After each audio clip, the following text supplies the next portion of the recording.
Dear students, in the previous classes, we have seen the time dependent and time independent Schrodinger wave equations, the physical significance of a wave function, certain conditions that the wave function must meet in order to be an acceptable wave function. Now, we can summarize these basic concepts into a series of postulates known as postulates of quantum mechanics.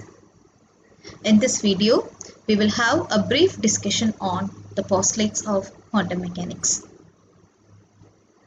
The first postulate is about the wave function. Any dynamical physical state of a system is described as completely as possible by a wave function, which is also called state function xi, which is a function of all the spatial coordinates and time. That is, xi, the wave function, is a function of the spatial coordinates x, y, z and time t. And this wave function describes the state of a system, and hence it is also known as a state function. We have already seen what is the physical significance of the wave function. The square of the wave function, or xi star xi d2, represents the probability of finding a particle within an infinitesimal volume element.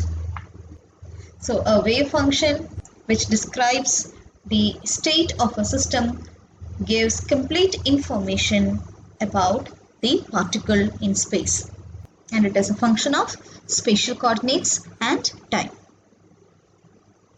Now the second postulate is, for every system, the possible wave functions xi are obtained by solving the time-dependent Schrodinger wave equation, which is given as minus h cross square by 2m dou square by dou x square plus dou square by dou y square plus dou square by dou z square plus v into xi equals minus h cross by I dou xi by dou t, where h cross equals h by 2 pi, h is the Planck's constant. This part dou square by dou x square plus dou square by dou y square plus dou square by dou z square is del square, which is the Laplacian operator. V represents the potential energy. Here it is the time dependent Schrodinger equation. The potential energy term and the wave function xi are both functions of position coordinates and time. So the possible wave function or the eigenfunction is obtained by solving this time-dependent Schrodinger wave equation.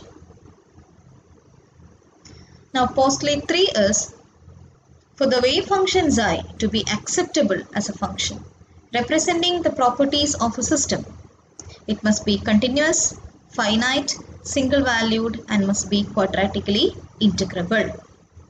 We have already discussed these conditions, and a wave function meeting the above conditions, that is a wave function which is finite, single-valued, continuous and quadratically integrable, is called a well-behaved function.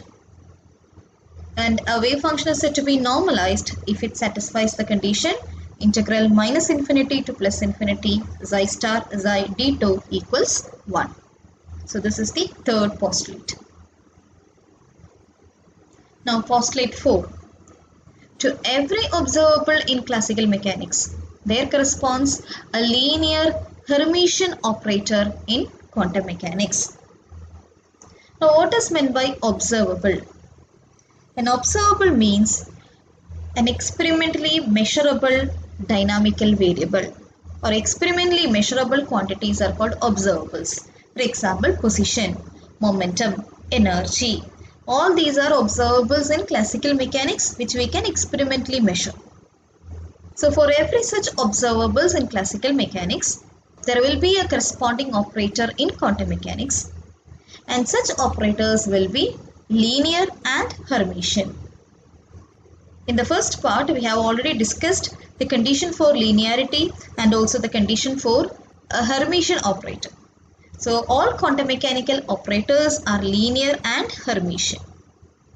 For example, if the observable or variable is position, In quantum mechanics, we have the position operator represented as x cap and its value is x itself. For momentum, it's a linear momentum along the three axes. We have px, py and pz. In quantum mechanics, it is represented as px cap, py cap and pz cap. And its value is given by px cap equals minus ih cross dou by dou x, py cap equals minus ih cross dou by dou y, and pz cap equals minus ih cross dou by dou z. Similarly, for kinetic energy, usually represented as Tx cap or Ek cap, and along the x-axis the energy is given by minus h square by 8 pi square m dou square by dou x square.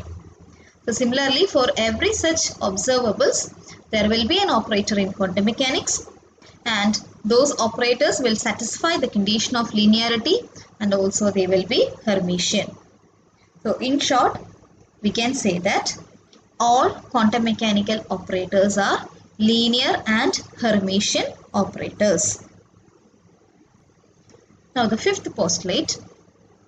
The only values that can result from the measurement of an observable A will be the eigenvalues AI satisfying the eigenvalue equation A cap xi equals AI xi.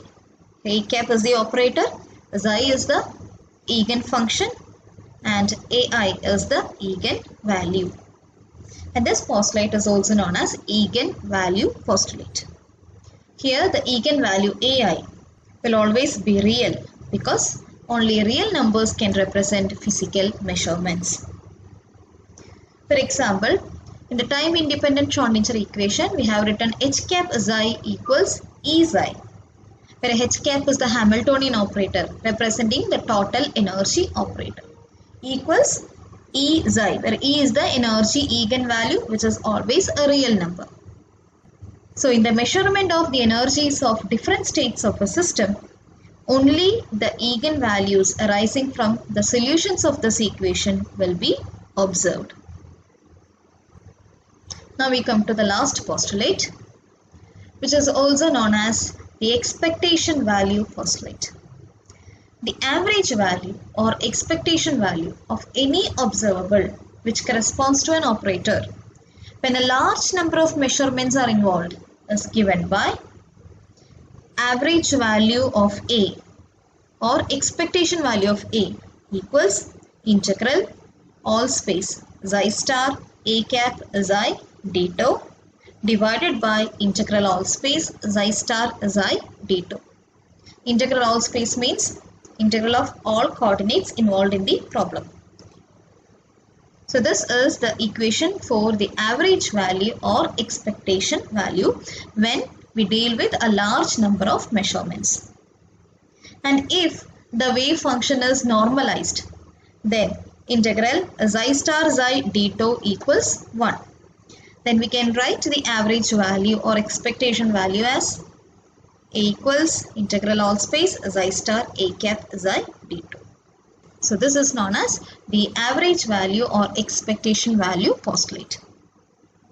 Here we have seen the 6 postulates of quantum mechanics, and these postulates are applied while studying the behavior of quantum mechanical systems.